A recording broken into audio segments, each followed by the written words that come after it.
Hello students, experimental proofs of semi conservative model है ना। ये जो हम लोग का चैप्टर है ना, ये बहुत छोटा सा टॉपिक होगा। जो डीएनए के रेप्लिकेशन के बारे में मैंने आपको बताया, उसी का ये एक्सपेरिमेंटल प्रूफ है। हम कैसे मानेंगे कि ये डीएनए सेमी कंजर्वेटिव मॉडल है, इसका रेप्लिकेशन सेमी कंजर्वेटिव है। तो देखो, ये शब्द पे हम लोग थोड़ा ध्यान देते हैं। Semi conservative model of replication, हम लोग अपने घर में अपने बड़े बुजुर्गों को कहते हैं कि बड़ा कंजर्वेटिव हैं। जैसे घर में दादाजी है ना, तुम लोग लड़के हो तो कोई अगर लड़की दोस्त को लेके आ गए तो दादाजी बड़ा जोर से गुस्साएंगे। क्या बोलेंगे? लड़का लड़की के बीच में दोस्ती होती है। अगर कोई लड़की है और वो कोई अपने लड़के स्कूल में पढ़ने वाले अच्छे दोस्त के साथ उसको घर पे बुला ली तो दादाजी बोलेंगे क्या लड़के से कहीं दोस्ती होती है? तो ये जो ओपिनियन हुआ तो हम लोग क्या बोले दादाजी बड़ा कंजर्वेटिव ख्याल के हैं, पुराने ख्याल के हैं, पुराने ख्याल के हैं। और तुम लोग कैसे हो? तुम लोग मॉडर्न ख्याल के हो। तो देखो, तीन बात हो गई। एक वर्ड हो गया कंजर्वेटिव है ना, और एक हो गया मॉडर्न। लेकिन मम्मी पापा कैसे हैं? मम्मी पापा बीच बीच के हैं, थोड़ा सा कंजर्वेटिव भी हैं और थोड़ा सा मॉडर्न भी है। सेमी, आधा कंजर्वेटिव है और आधा मॉडर्न है। हम लोग शब्द प्रयोग किए सेमी कंजर्वेटिव है ना। तो सेमी कंजर्वेटिव शब्द का मतलब जान गए, कुछ पुराने ख्याल के और कुछ नए ख्याल के। मतलब रेप्लिकेशन में अगर एक थ्रेड पुराना हो और एक थ्रेड नया बन जाए तो इस मॉडल को, अगर डीएनए बन रहा है, ऐसे समझो कि डीएनए बन रहा है, डीएनए बनने में अगर दो थ्रेड बने और दोनों थ्रेड न्यू बन गए, यहां पे हम डीएनए बनाए, ये दो थ्रेड बन गया बिल्कुल न्यू। किससे बना? ये वाले डीएनए से बना। ये देखो, दोनों का कलर अलग अलग बना दिए। इस डीएनए से ये डीएनए बन गया। तो एक डीएनए का जो कलर था वो हम लोग दिखा रहे थे हल्का ग्रीन कलर का, दूसरा डीएनए बना दिए ब्लू कलर का। मतलब ये न्यू डीएनए जो बना, ये कंप्लीट दोनों थ्रेड इसका नया दिख रहा है ना। तो ऐसे अगर बनता तो कहते मॉडर्न। लेकिन एक थ्रेड नया, देखो ये वाला थ्रेड दिखा रहे हैं पुराना है, ये ऊपर के कलर को ले लिए, और ये वाला दूसरा जो थ्रेड हम लोग दिखा रहे हैं, इसको दिखा रहे हैं इस कलर से, ये न्यू बना। तो कंजर्वेटिव नहीं हुआ। अगर दोनों पुराना रहता तो कंजर्वेटिव कह देते, दोनों पुराना थ्रेड बन जाता तो पुराने ही थ्रेड रह जाते तो कंजर्वेटिव कहते, नए थ्रेड बन जाते तो मॉडर्न कह देते।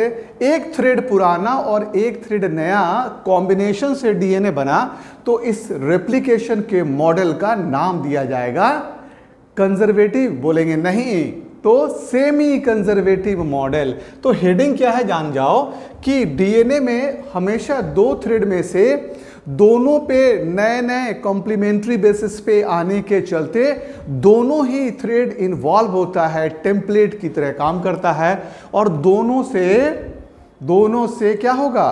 दोनों पे या दोनों से दो नए थ्रेड बनते हैं। एक पुराना एक नए के साथ कंबाइन कर जाता है, दूसरा पुराना दूसरे नए के साथ कंबाइन कर जाता है, और पूरा का पूरा दो डीएनए बन जाता है। इसको हम लोग कैसे एक्सपेरिमेंटली, ये तुम लोग देखे पिछले वाले क्लास में देखे। अब हम इसका एक्सपेरिमेंटल प्रूफ करने जा रहे हैं। डीएनए रेप्लिकेशन के इस एक्सपेरिमेंटल प्रूफ के बारे में हम लोग बताने जा रहे हैं। बेसिकली कैसे हम इसको प्रूफ किए। तो डीएनए का रेप्लिकेशन पहले हम लोग ये लिखे कैसा होगा, सबको याद हो गया ना कैसा होगा। It is a semi conservative model of replication. Scientist का नाम भी जरूर याद रखना होगा, मैथ्यू मेसलसन और फ्रैंकलिन स्टॉल। ये दोनों नाम बड़े इंपॉर्टेंट है। 1958 में जो काम हम यहाँ पे बोर्ड पे कर रहे हैं, वो 1958 में एक्सपेरिमेंट पे लैब पे बैठ के कर रहे थे। अपने पूरे चीज़ को एक्सपेरिमेंटल प्रूफ दिए, लैब में काम किए। कौन? साइंटिस्ट का नाम पूछता है, who proved semi conservative model of replication. पहला नाम देगा वाटसन एंड क्रिक, याद रखना, कंफ्यूजन क्रिएट करने के लिए। वाटसन एंड क्रिक के बारे में बस इतनी ही बात जानना कि वाटसन एंड क्रिक जो मॉडल दिए ना, ये मॉडल था डीएनए का डबल हेलिकल मॉडल, ये मॉडल था, है ना। इसको अब हम लोग इससे आगे बढ़ गए और कह रहे हैं कि मॉडल जो था वो प्रूफ कर रहा था कि जब डीएनए से दो डीएनए बन रहे थे, रेप्लिकेशन हो रहा था, तो एक थ्रेड पुराना रह जाता था और एक थ्रेड उस पर नया बन जाता था। इसीलिए इस रेप्लिकेशन को नाम दिया गया था semi conservative model of replication. तीसरी बात, ये जब पूरी बात बता दिए तो इसका एक्सपेरिमेंटल प्रूफ मांगने लगे। दूसरे साइंटिस्ट बोले कि आप जो कह रहे हैं आपके बात को कैसे मानेंगे, आप कोई बात कह रहे हैं हम क्यों मानेंगे।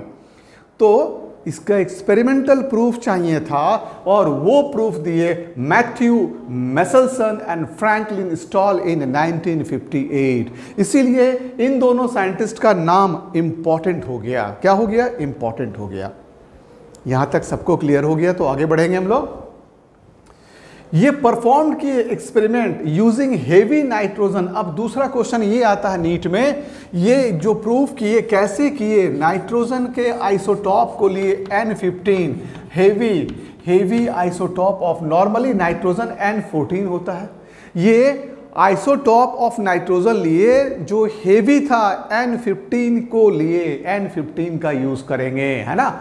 तो एक क्वेश्चन ये, N15 को कई बार घेर दो, एक बार नहीं कई बार घेरो, 1 2 3 4 जितनी बार मन करे घेरो, ये बहुत इंपॉर्टेंट। दूसरा, और जिस बैक्टीरिया पे ये काम किए वो बैक्टीरिया था ई कोलाई बैक्टीरिया। कौन सा बैक्टीरिया था भाई? E coli bacteria, Escherichia coli bacteria पे ये काम किए। तो देखो यहां तक सबको क्लियर हो गया। Experimental proof of semi conservative model was done by Meselson and stall. ये दोनों नाम रहता है नॉर्मली, मेसेल्सन एंड स्टॉल, पूरा नाम भी रह सकता है। दूसरी बात, ये किस एलिमेंट को लेके ये कंफर्मेशन किए, तो नाम याद रखेंगे, इट वाज नाइट्रोजन। कौन सा आइसोटॉप? रिपीट करेंगे, N15 आइसोटॉप। ये हेवी होगा कि लाइट होगा? नॉर्मल N14 से हेवी होगा, हेवी आइसोटॉप ऑफ नाइट्रोजन को लिए और आगे ये काम करना शुरू किए। क्या किए? देखो, ई कोलाई बैक्टीरिया ले लिए और एक कल्चर मीडियम कहते हैं, हम एक पेट्री डिशेस ले लिए, इसमें हम कुछ लिक्विड ले लिए। ये वो लिक्विड था जिसमें बैक्टीरिया के ग्रो कराने के लिए जितने भी एलिमेंट्स की जरूरत थी सभी एलिमेंट्स को डाल दिए, सारे एलिमेंट्स को डाल दिए। अब जब सारे एलिमेंट्स को डाल दिए, अब इस पे बैक्टीरिया डालेंगे तो बैक्टीरिया बहुत तेजी से ग्रो करेगा। उसी समय उस मीडियम में अमोनियम क्लोराइड डाले जिसका नाइट्रोजन N15 टाइप था। तीसरा नीट का क्वेश्चन यहां पे ये आ गया कि N15 में किस केमिकल कंपाउंड को यूज किए? The compound is ammonium chloride. घेरते जाओ। देखो, एक क्वेश्चन ये, दूसरा क्वेश्चन ये, तीसरा क्वेश्चन ये, सेमी कंजर्वेटिव मॉडल से क्वेश्चंस भरे पड़े हैं। एक्सपेरिमेंटल प्रूफ से देखो, ज्यादा स्टेप नहीं है, बहुत छोटे से स्टेप में हम आपको ये समझाने जा रहे हैं और उसके बाद आप एनसीईआरटी पढ़ो और एकदम बुक्स को रंगीन कर देना है, एकदम रंगीन कर देना है। ई कोलाई बैक्टीरिया को ग्रो कराने के लिए कल्चर मीडियम कैसा होता है? Petri dishes. तो देखो भाई कैसा होता है, ये देखो, ये मास्क को समझ लो, एक शीशे का बॉल है, यही है पेट्री डिशेस। इसमें कल्चर मीडियम एक लिक्विड डाल दिए हैं, उसमें अमोनियम क्लोराइड भी है, उसके कंटेंट में कौन है? अमोनियम क्लोराइड भी है, याद रखना। और अमोनियम क्लोराइड में नाइट्रोजन N15 टाइप का ले लिए। कैसा ले लिए? N15 टाइप का ले लिए। किसी को डाउट नहीं होना चाहिए यहां तक। अब जो बैक्टीरिया ग्रो करेगा 1 से 2, 1 to 2, ये बैक्टीरिया ग्रो करने लगा। इस बैक्टीरिया के अंदर जो नाइट्रोजन का कंटेंट होगा वो सब N15 टाइप होता चला जाएगा। क्यों? क्योंकि न्यूट्रिशन मीडियम में भरा हुआ था अमोनिया में नाइट्रोजन का हेवी आइसोटॉप था। कैसा था? N15 टाइप था। हेवी डीएनए को हम लोग कैसे अलग करेंगे? तो जब ये ग्रो कर जाएगा, एक प्रोसेस होता है सेंट्रीफ्यूगेशन। सेंट्रीफ्यूगेशन प्रोसेस को यहां पे देखो, हम लोग क्या कर रहे हैं सेंट्रीफ्यूगेशन की, सीजियम क्लोराइड का कंटेंट है, ये अंदर में सीजियम क्लोराइड है, ठीक है। क्या कौन सा कंपोनेंट है? सीजियम क्लोराइड है, इसके अंदर ये हेवी वाला है N15 और ये लाइट वाला है। तो देखो N15 हेवी वाला थोड़े जाके दूरी पे वो उस टेस्ट ट्यूब के अंदर में डिस्टेंस पे जाके सेडिमेंट कर जाएगा। N14 वाला या और लाइटर कोई होगा तो वो पहले ही रह जाएगा और हेवी वाला थोड़ा दूर चला जाएगा। ये सीजियम क्लोराइड के लिक्विड में अगर हम ये दोनों कंटेंट को डालें तो क्या क्या होगा, हेवी वाला N15 टाइप यहां पे दिखा रहे हैं इसी कलर से, है ना, ये N15 टाइप इस टेस्ट ट्यूब में थोड़े दूरी पे थोड़े डिस्टेंस पे आके सेडिमेंट करेगा और ये पहले सेडिमेंट कर जाएगा। तो नाइट्रोजन के आइसोटॉप को हम लोग सेंट्रीफ्यूगेशन के प्रोसेस से सेडिमेंटेशन कराते हैं इन सीजियम क्लोराइड। सीजियम क्लोराइड एक फिर ये मेडिकल का क्वेश्चन तुम्हारे नीट के लिए, सीजियम क्लोराइड पूछेगा किसमें सेंट्रीफ्यूगेशन कराया जाएगा, तो आंसर हो जाएगा it is in caesium chloride. कौन सा प्रोसेस कराया गया, तो आंसर होगा सेंट्रीफ्यूगेशन। सेंट्रीफ्यूगेशन का एक सिंपल सा प्रोसेस बता देते हैं। एक गिलास ले लो शीशे का, उसमें पानी डाल दो, थोड़ा सा चना डाल दो और थोड़ा सा उससे हेवी चीज डालो, उससे लाइटर चीज डालो, थोड़ा सा बालू का कण डाल दो, रेत डाल दो और स्टीयर करना शुरू करो। ऐसे ऐसे ऐसे स्टीयर करो और एक स्पीड के बाद चम्मच को निकाल लो, तो देखोगे चना तुरंत सेडिमेंट कर जाएगा क्योंकि हेवी पार्टिकल था। लेकिन बालू बहुत देर तक वाटर के साथ डांस करेगा और धीरे धीरे धीरे धीरे सेडिमेंट करेगा, धीरे धीरे सेडिमेंट करेगा। मतलब दोनों के सेडिमेंटेशन का रेट अलग अलग होगा। बस वही बात यहां भी है, यहां पे पानी की जगह पे सीजियम क्लोराइड है। क्या है, सीजियम क्लोराइड है, CaCl है। और सेंट्रीफ्यूगेशन प्रोसेस में हेवी आइसोटॉप नाइट्रोजन का डिस्टेंस पे मिलेगा, लाइटर पहले मिलेगा। तो ये जो प्रूव करेंगे और इन दोनों को जब टेस्ट करेंगे निकाल के तो देखेंगे सच में इसके नाइट्रोजन में N15 टाइप है और इसके N14 टाइप में। तो अब चलो एक्सपेरिमेंट को आगे बढ़ाते हैं। एक्सपेरिमेंट का तीसरा स्टेप समझ में आ गया। तो हेवी डीएनए को हम लोग ई कोलाई को ग्रो कराए, कई जनरेशन तक ग्रो कराए। किसमें ग्रो कराए, पेट्री डिशेस में ग्रो कराए, है ना। पेट्री डिशेस ग्लास का होता है, इसीलिए वर्ड हो सकता है एनसीईआरटी के अलावे कहीं बुक्स में इन विट्रो। इन विट्रो शब्द का मतलब हमेशा ग्लास में होता है, शीशे में कोई काम होता है तो इन विट्रो शब्द का प्रयोग करते हैं, इन विट्रो। तो इन विट्रो हो गया, शीशे में ग्रो करा दिए।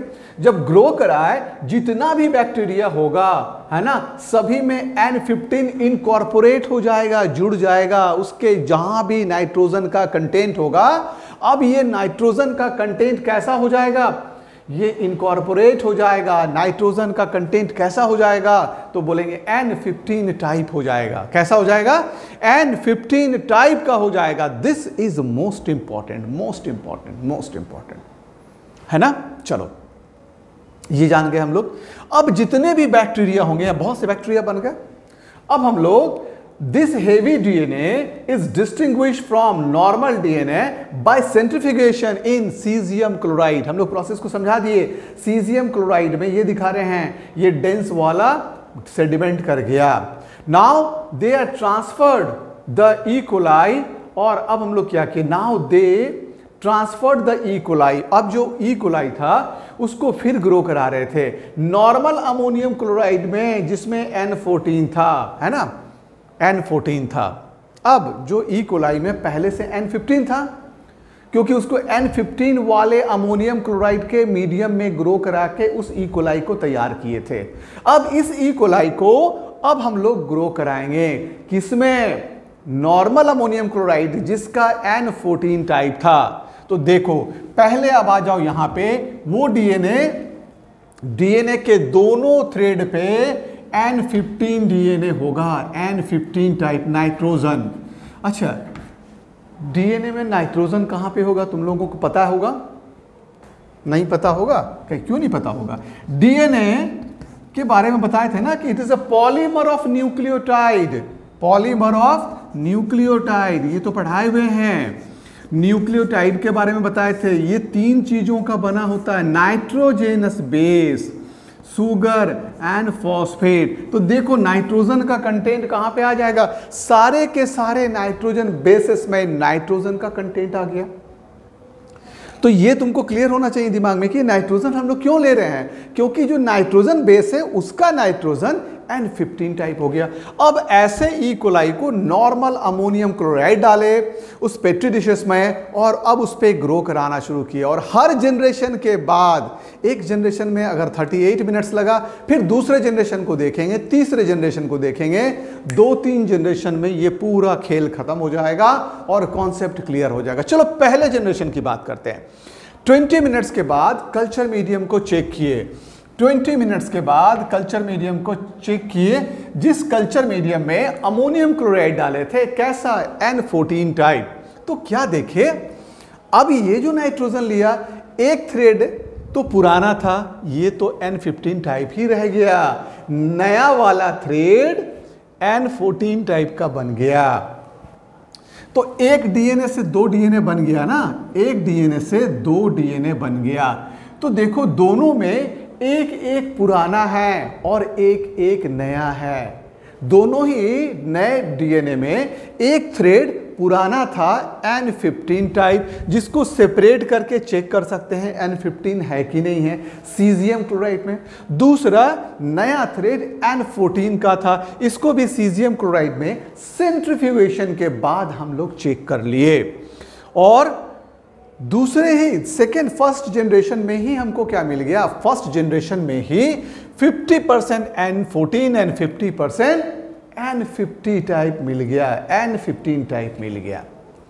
अब एक स्टेप और आगे बढ़ा देते हैं, एक स्टेप और आगे बढ़ाते हैं। देखो तो अब इसके बाद फिर अगर हम लोग इस दोनों ई कोलाई को, जिसमें एक N15 और एक N14 है, इसको फिर हम लोग न्यूट्रिशनल मीडियम में ग्रो करा दिए, तो क्या होगा, देखने दे जाना, तो क्या होगा। एक थ्रेड, इससे फिर 2 बनेगा बैक्टीरिया, इससे कितना बनेगा, 2 बैक्टीरिया बना। तो एक थ्रेड तो ये वाला रह गया, ग्रीन वाला जो बनाए थे हम लोग, और दूसरा इसमें ब्लू वाला आ गया। भाई ये तो हो गया, ये थ्रेड यूज्ड हो गया। अब दूसरा कैसा बनेगा, दूसरा थ्रेड दोनों ही ब्लू कलर से बनाएंगे, दूसरा दोनों ही ब्लू कलर से बनाएंगे। तो देखो, अब देखो 2 में एक इससे बना, ऐसा ही 2 इससे भी बनेगा। तो आउट ऑफ 4 2 बिल्कुल कैसा हो जाएगा, 2 तो बिल्कुल ऐसा हो जाएगा, नहीं, ये देखो 2 आउट ऑफ 4 और एक यहां पे ऐसा बनेगा। तो आउट ऑफ 4 बैक्टीरिया में ये दोनों थ्रेड बिल्कुल न्यू वाला बन गया और ओल्ड वाला यहां पे रह गया। तो ये फिर प्रूफ कर दिया कि सेमी कंजर्वेटिव मॉडल है। रेप्लिकेशन में एक थ्रेड पे ये एक पेरेंट के पास चला जाता, दूसरा न्यू वाला बन जाता है। तो कंजर्वेटिव मॉडल नहीं कह के इसका नाम रखे semi conservative model of replication. तो एक्सपेरिमेंटली हम लोग प्रूफ कर दिए कि डीएनए के रेप्लिकेशन में हमेशा एक थ्रेड पुराना रहता है, एक थ्रेड नया आता है। इस पे 5 इंपॉर्टेंट पॉइंट हम लोग डिस्कस किए। सबसे पहले डीएनए रेप्लिकेशन के इस मेथड को सेमी कंजर्वेटिव बोला गया। इसका एक्सपेरिमेंटल प्रूफ मेसल्सन और स्टॉल नामक साइंटिस्ट दिए। ई कोलाई बैक्टीरिया पे काम किया गया। हेवी आइसोटोप ऑफ नाइट्रोजन लिया गया, किस फॉर्म में, अमोनियम क्लोराइड के फॉर्म में। ई कोलाई को पेट्री डिशेस में ग्रो करा रहे थे, उस न्यूट्रिशन मीडियम में अमोनियम क्लोराइड N15 डालने थे, इसीलिए जितने भी बैक्टीरिया बने उसमें नाइट्रोजन 15 इनकॉर्पोरेट हो गए, जुड़ गए नाइट्रोजन बेस में, वो N15 जुड़ गया। अब इस सारे बैक्टीरिया के नाइट्रोजन बेस में क्या मिलेगा, इस सारे के बेस में हमको मिल रहा था N15। अब इस N15 वाले ई कोलाई को फिर से पेट्री डिशेस में ग्रो करा रहे थे। अब अमोनियम क्लोराइड N14 टाइप का था। अब अमोनियम क्लोराइड किस टाइप का था, N14 टाइप का था। N14 टाइप वाले अमोनियम क्लोराइड में ग्रो कराने पे एक थ्रेड N15 टाइप का और दूसरा थ्रेड N14 टाइप का मिला और 2-2 थ्रेड बन गए, जो फिर से प्रूव किया कि डीएनए का रेप्लिकेशन में एक थ्रेड पुराना रह जाता है और एक नया बनता है। इस रेप्लिकेशन के मेथड को क्या बोलेंगे? Semi conservative model of replication कह देंगे। अब आ जाओ, ये प्रूफ हो गया। सेपरेशन किसमें ये हम लोग सेंट्रीफ्यूगेशन कराए? ये क्वेश्चन सीजियम क्लोराइड CsCl पे क्लोराइड कराए। प्रोसेस का नाम क्या होगा? सेंट्रीफ्यूगेशन होगा, है ना। और ये तो बैक्टीरिया पे काम कर रहे थे। बैक्टीरिया तो प्रोकैरियोटिक होता है। यूकैरियोट में कौन इसको प्रूव किया? फिर एक क्वेश्चन, यूकैरियोट में इसको प्रूव करने वाले साइंटिस्ट का नाम था टेलर। क्या नाम था उसका? टेलर। इट वॉज टेलर जो कि प्रूफ कर दिए, टेलर प्रूफ कर दिए semi conservative model of replication in eukaryotes में। तो ये तुम लोगों का एकदम अच्छे से क्लियर हो गया। क्या क्या क्लियर हो गया जरा बताओ? पूरी की पूरी बात हम लोग बताए, एक्सपेरिमेंटल प्रूफ बता दिए, सेमी कंजर्वेटिव मॉडल बता दिए। अब हम लोग आते हैं, एक छोटा सा टॉपिक है जो हम लोग शायद बीच में डिस्कशन नहीं किए थे, यूक्रोमेटिन एंड हेटेरोक्रोमेटिन एरिया, है ना। ये डीएनए के बारे में था। डीएनए का थ्रेड कैसा होता है याद आ गया हम लोगों को। ये बीडेड स्ट्रक्चर था, ये बीडेड स्ट्रक्चर था। अब हम इसको कंडेंस किए तो ये 1 बीड था, ये 3 बीड था, ये 5th था। 5th को 3 की जगह पे ले गए, 3 को 1 की जगह पे ले आए। तो ये झालर की तरह, बिजली में बिजली का झालर की तरह ये कंडेंस होता चला गया। बड़े से थ्रेड को छोटे से थ्रेड में कन्वर्ट करते चले गए। तो ये जो हम लोग कंडेंसेशन किए थे, इसी समय कभी कभी ओवर कंडेंसेशन हो जाता है। ओवर कंडेंसेशन होने पे जब हम उस क्रोमोसोम को स्टेन करते हैं, कलर करते हैं, तो कुछ एरिया बड़ा डार्क हो जाता है, कुछ एरिया बहुत डार्क हो जाता है। ये डार्क वाला एरिया डिफरेंट इन कलर हो गया। डिफरेंट, हम स्टेन कर रहे थे नॉर्मल कलर से, कुछ एरिया बहुत डार्कली स्टेन हो गया। इसका मतलब ये डिफरेंट हो गया। हेटेरो मतलब होता है डिफरेंट, क्रोमेटिन मतलब वो धागे, क्रोमेटिन मतलब धागे, वो धागे जो बाद में क्रोमोसोम या क्रोमेटिड बनाएंगे। तो उनमें से कुछ पोर्शन अलग, क्रोमा मतलब कलर, वो अलग कलर का हो गया, डेंस हो गया। इस डेंस कलर वाले एरिया को हम लोग हेटेरोक्रोमेटिन बोलेंगे या यूक्रोमेटिन बोलेंगे। ये हम लोग को देखना है। यहां